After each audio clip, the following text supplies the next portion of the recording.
L'actualité à la une ce soir. Les travailleurs appellent à la baisse des prix des produits de première nécessité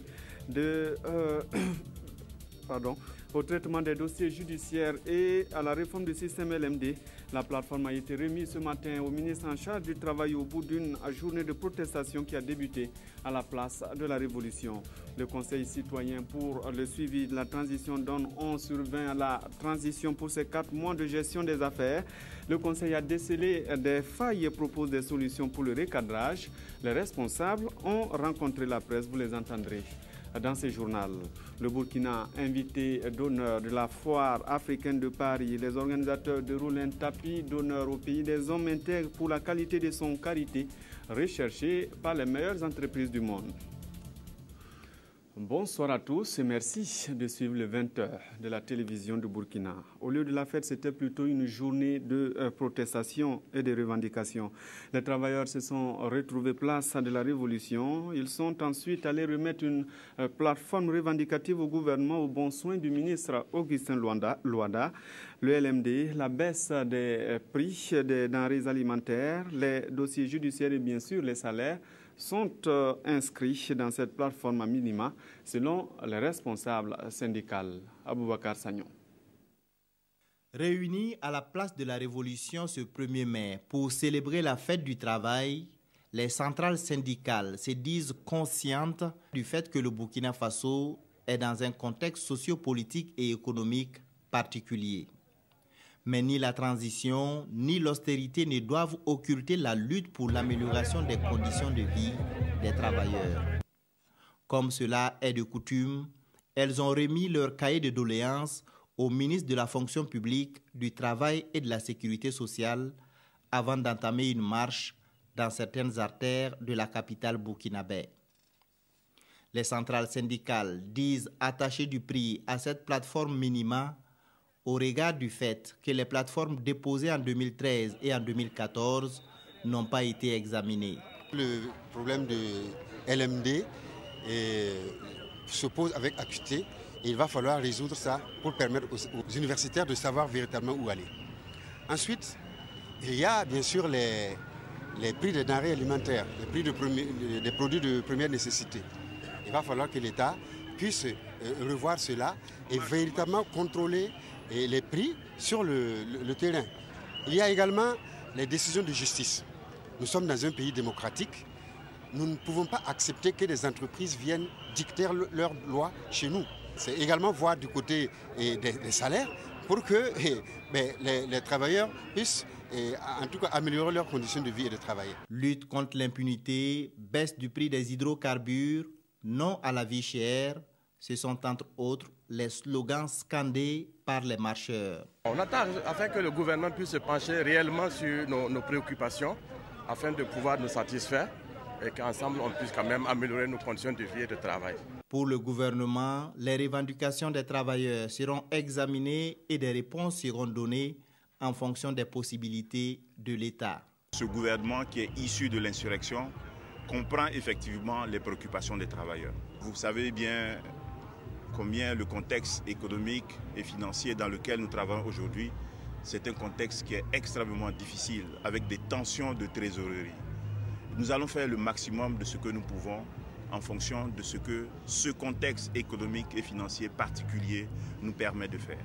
La célébration du 1er mai s'est achevée par un meeting à la place de la Révolution. La fête du travail tire ses origines des manifestations des travailleurs américains qui réclamait en 1886 la journée de travail de 8 heures. Hier déjà, le monde célébrait la journée de la sécurité et de la santé au travail. Les risques professionnels, les accidents laissent bien souvent des séquelles chez les travailleurs.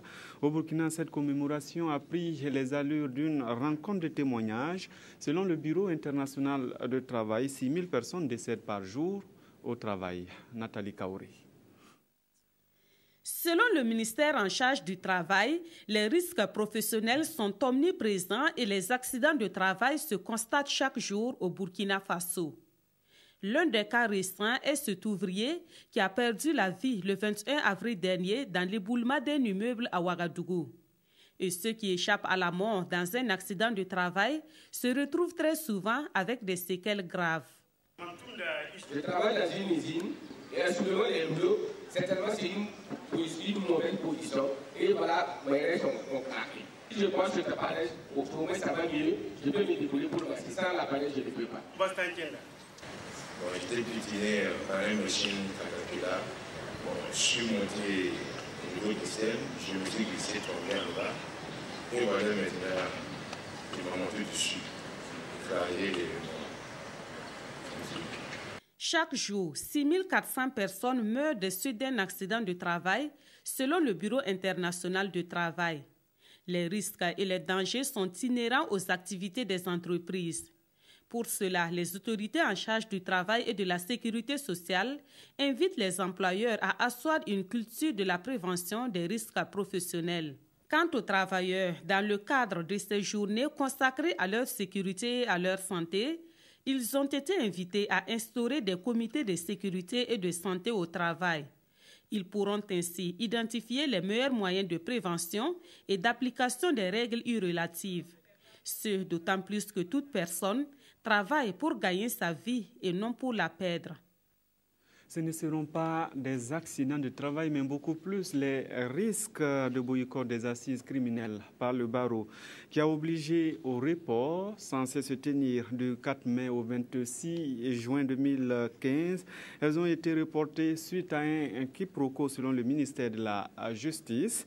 La prise en charge des avocats serait à l'origine du clash. Viviane Tendrebeogo. Suite à un quiproquo intervenu entre donc le barreau et la cour d'appel de Ouagadougou, nous sommes au regret d'annoncer le report de ces audiences de la chambre criminelle de Ouagadougou. Ce report permet au Burkina Faso de respecter le principe selon lequel chaque accusé doit être assisté d'un conseil devant la chambre criminelle. L'État est obligé de pourvoir en avocat les accusés qui n'ont pas d'avocat. Parce que ces accusés encourent les peines les plus lourdes. Dans notre législation jusqu'à présent, nous avons encore la peine de mort. Et lors de ces sessions de la chambre criminelle, les peines peuvent aller jusque-là. Sont prises en charge à hauteur de 100 000 francs par inculpé. Le budget des assises criminelles de la Cour d'appel de Ouagadougou est de plus de 61 millions de francs CFA. La prise en charge des avocats s'élève à 13 900 000 francs CFA. Les assises auraient dû permettre d'examiner 96 dossiers impliquant 139 accusés. Les échanges pour régler le quiproquo entre le barreau et le ministère de la Justice devrait commencer la semaine prochaine. L'ambition, c'est de reprogrammer les assises de la chambre criminelle de Ouagadougou avant les vacances judiciaires. Pas de report en revanche pour les dossiers de la Cour commune de justice. Elle a délocalisé son tribunal à Ouagadougou pour statuer en matière commerciale sur les 25 dossiers traités dans les 17 pays de l'OADA. 2 concernaient le Burkina Faso. Karim Patrick Namwando. La Cour commune de justice et d'arbitrage statue sur 25 dossiers inscrits à l'ordre du jour. 2 ont été renvoyés à la prochaine audience et sur les 23 autres, 2 affaires concernent des litiges commerciaux au Burkina Faso. Kabore John Bourema Kabore Aimé contre la compagnie d'opération de reconditionnement industriel Cori SARL. La Cour statuant publiquement après en avoir délibéré annule l'arrêt numéro 006 rendu le 25 janvier 2012 par la Cour d'appel de Bobo Dioulasso, dit n'y avoir lieu à évocation, condamne les défendeurs aux dépens. Il y a le dossier 103, Armand Roland, Pierre Béoundé, Maître Mamadou Sawadogo, contre la SGBB.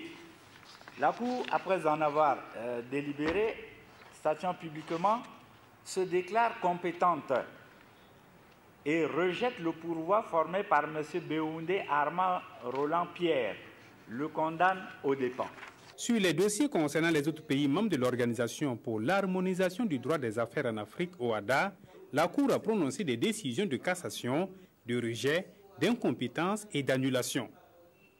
C'est aussi par décision judiciaire que le Burkina et le Niger ont connu les limites de leurs frontières en mai 2013. Les deux pays se sont retrouvés jeudi à Gomo, dans l'est du pays, pour le bornage officiel de leurs frontières. Bernard Diasso. C'est la matérialisation du bornage de la ligne frontière entre le Burkina Faso et le Niger par les ministres en charge de l'administration territoriale des deux pays.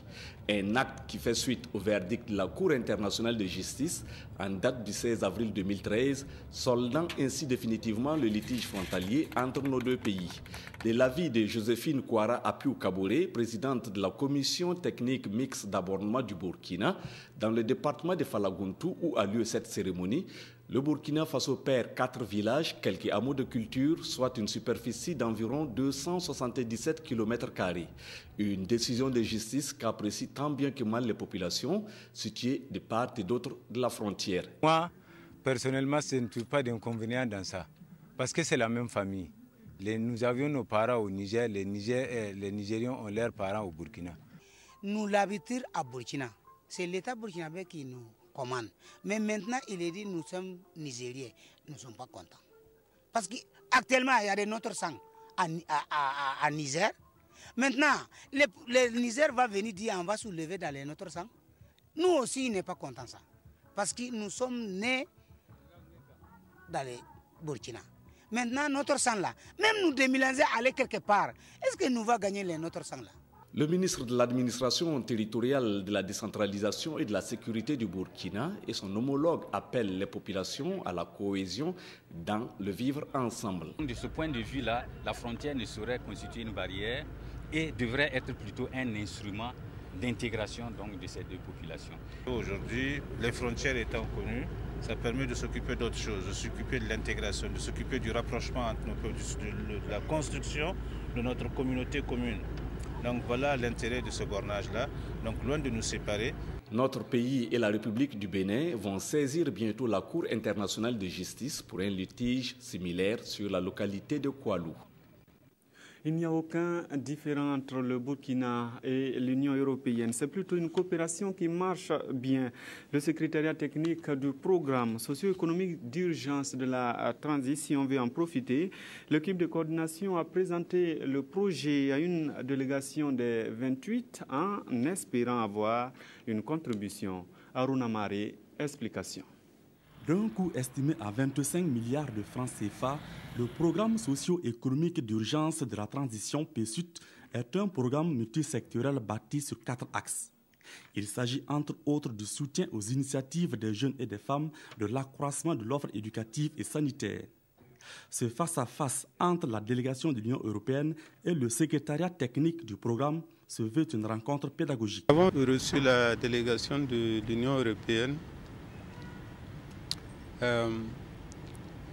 qui était intéressé par le programme socio-économique d'urgence, voulait avoir une idée du contenu du programme, la stratégie de mise en œuvre. Et nous nous sommes réunis pour leur donner l'ensemble du contenu du programme. Comment est-ce que c'est mis en œuvre? Quels sont les acteurs? Quels sont les impacts attendus du programme? C'est autour de ça que nous avons échangé. Sans détour, l'équipe de coordination explique les contours du projet.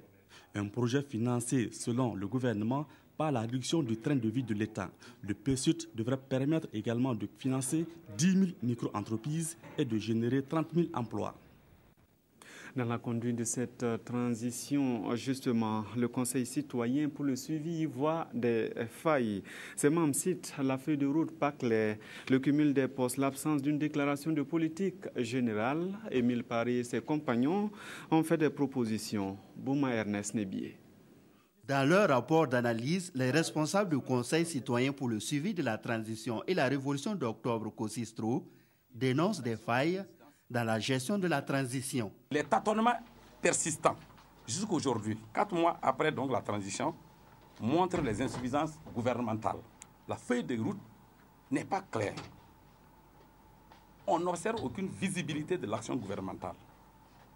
Le Premier ministre qui doit faire sa déclaration de politique générale au niveau du CNT ne l'a pas encore fait. Ensuite, le cumul des postes du ministère des Affaires étrangères avec la présidence met l'activité diplomatique, à notre avis, en berne. La visibilité diplomatique de notre pays aujourd'hui est absente sur la scène internationale. Il en est de même pour le poste du ministre de la Défense qui est cumulé avec le poste du Premier ministre. Nous constatons qu'à ce niveau aussi, le ministère de la Défense semble inexistant. L'administration militaire et civile aussi reste 4 mois après sous le contrôle des militants de l'ancien régime. Au point que le peuple, avec les rumeurs et les attitudes arrogantes des pro-Blaise Compaoré, est en train de croire à une continuité de l'ancien pouvoir. Le COSISTRO fait à cet effet des propositions de recadrage dans la gestion du régime actuel au Burkina. Nous demandons de mettre aux arrêts et juger le président Blaise Compaoré pour haute trahison et tentative d'attentat à la Constitution et assassinat. Purger les institutions, CENI, CS, CSC, médiateurs du FASO, de tous les caciques de l'ancien régime qui ont réussi à se maintenir au nom du concept fumeux et flou de l'inclusion. Procéder à un recentrage de l'équipe gouvernementale pour une plus grande efficacité et pour une nette séparation des pouvoirs et des compétences. Le COSISTRO est une organisation de la société civile qui regroupe 21 associations et des personnalités civiles. Son objectif, selon ses responsables, est d'accompagner la transition à travers des critiques et des analyses. L'association Aube du Faso est partie prenante de cette transition avec un député au Conseil national de la transition. Né de l'éclatement du mouvement, ça suffit. Les responsables sont allés se présenter aux journalistes. Maxime Zongo. Lutter contre la modification de l'article 37 de la Constitution et contribuer à rechercher des solutions aux préoccupations de la jeunesse étaient les motivations essentielles de la création du mouvement Ça suffit. Après la chute du régime Compaoré et suite à des incompréhensions au sein du groupe, une tendance a choisi de créer l'association Aube du Faso. Au cours de notre lutte, nous nous sommes rendus compte qu'il y a des éléments du mouvement Ça suffit vraiment qui ont politisé vraiment le mouvement Ça suffit. Puisqu'il y a certains membres qui ont avoué clairement qu'ils ont vraiment politisé notre mouvement Ça suffit. Aube du Faso, qui est apolitique selon ses premiers responsables, a pour objectif principal la quête du développement socio-économique du Burkina et aura pour cheval de bataille la lutte contre les maux qui minent la jeunesse au Faso. Pour atteindre son objectif général, l'association s'est fixé des objectifs spécifiques suivants. Lutter contre le chômage et promouvoir la formation socio-professionnelle. Lutter contre l'incivisme et l'insécurité routière.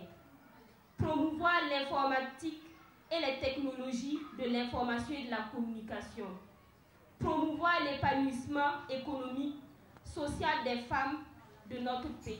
Cette conférence de presse, qui était donc destinée à présenter l'association, a également donné l'occasion à ses membres de décliner leur programme d'activité, un programme essentiellement axé sur l'accompagnement de la jeunesse dans le domaine de la recherche des stages et de l'emploi. L'Alliance pour l'indépendance et la République à la conquête de Zitenga. Le parti a rencontré ses militants sur place avec l'adhésion d'une vingtaine de nouveaux venus. Ils sont, selon eux, d'anciens conseillers municipaux de l'ex-parti au pouvoir. Amandine Lalsaga.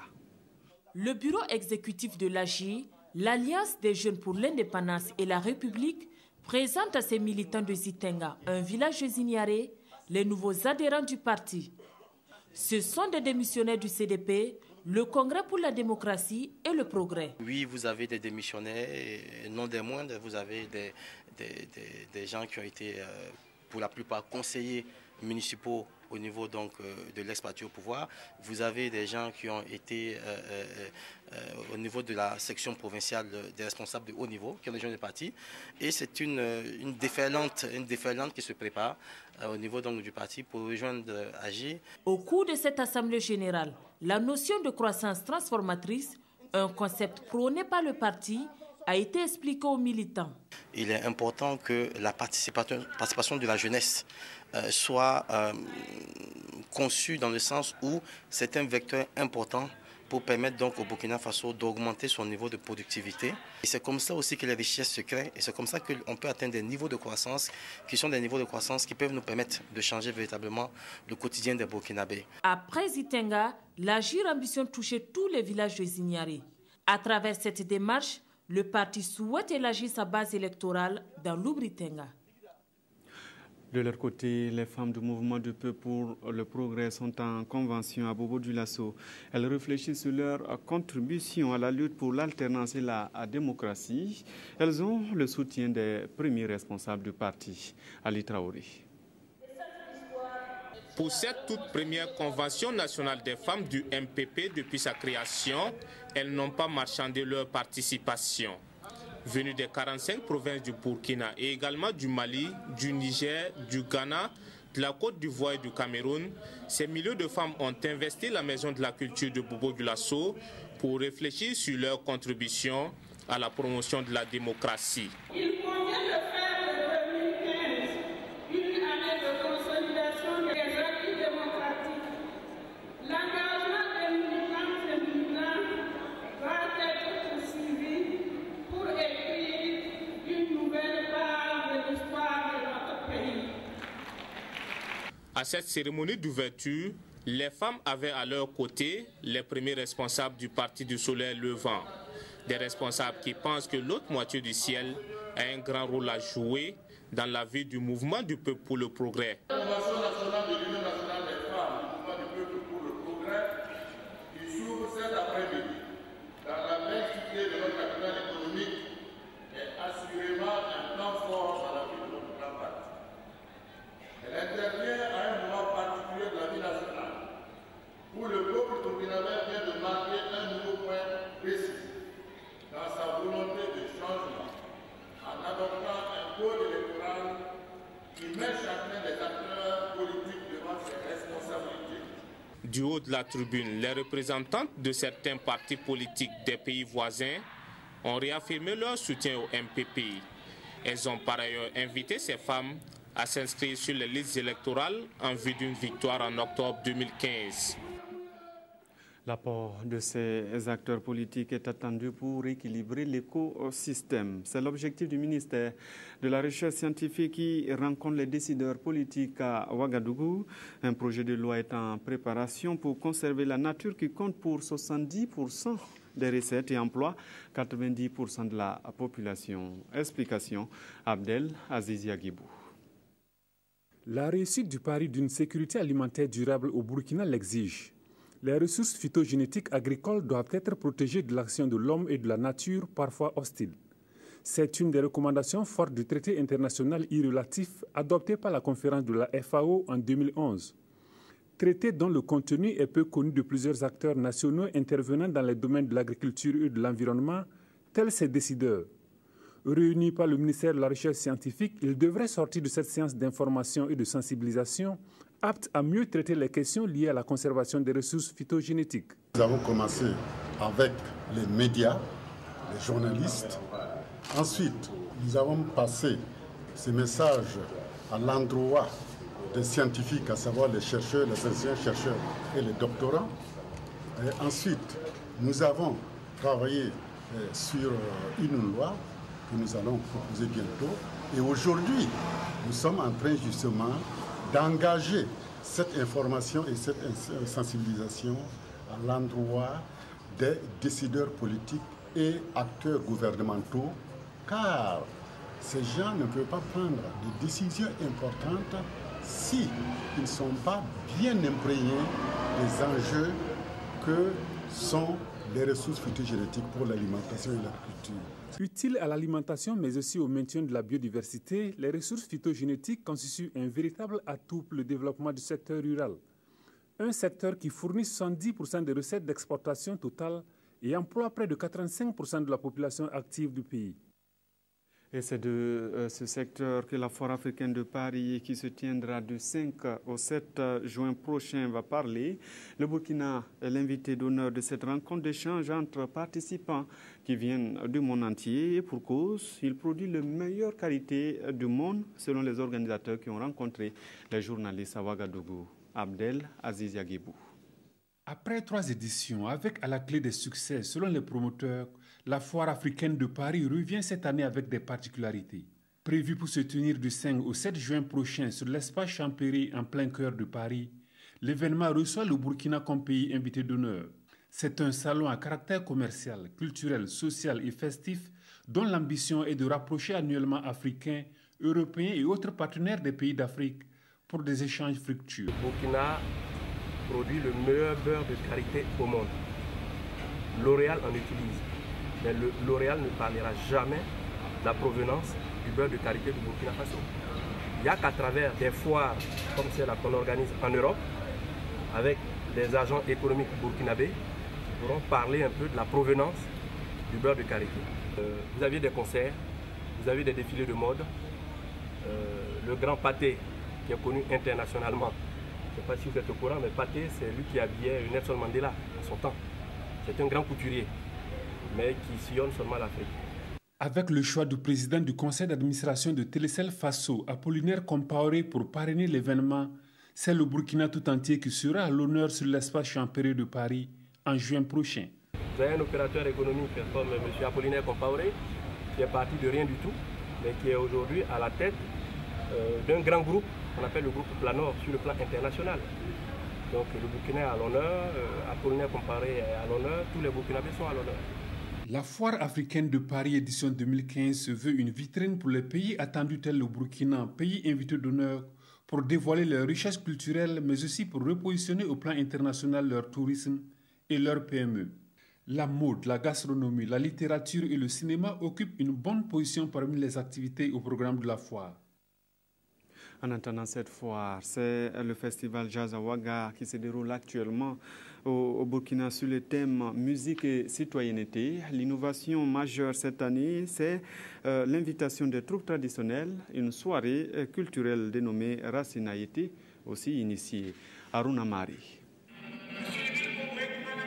Triés sur le volet, ils sont au total 3 artistes traditionnels, accompagnés de leur groupe à être mis en lumière à la faveur de cette 4e édition de la soirée culturelle Racine. Il s'agit de Sibi Zongo, Zugna Zagamda et le Petit Kanazoué. Une soirée inscrite au programme de la 23e édition du Festival international de musique Jazz Awaga.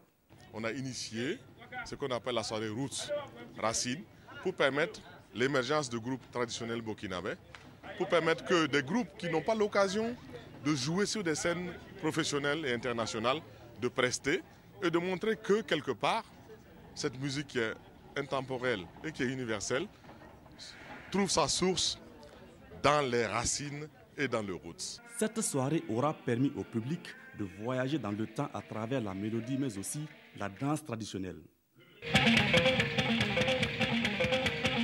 Il faudra que tout ce que nous avons comme de meilleures productions dans ce pays, musicales, chorégraphiques, bref, tout ce qu'on a comme production, il faut que nous puissions vraiment nous enraciner. Et ça, c'est bien trouvé. Racine, je ne crois pas que nous puissions faire originalité si nous n'allons pas chercher dans nos propres racines et dans nos propres originalités. J'ai trouvé très intéressant. Je ne connaissais pas la musique, beaucoup la musique traditionnelle, donc c'était un beau spectacle. Outre ces prestations artistiques, d'autres spectacles sont à l'affiche jusqu'au 2 mai prochain, date de clôture de l'édition 2015 du festival Jazz Awaga. C'est fini pour le 20h de ce vendredi 1er mai, fête du travail à travers le monde. Merci de nous avoir suivis. Rendez-vous tout à l'heure pour la dernière édition du journal sur la RTB.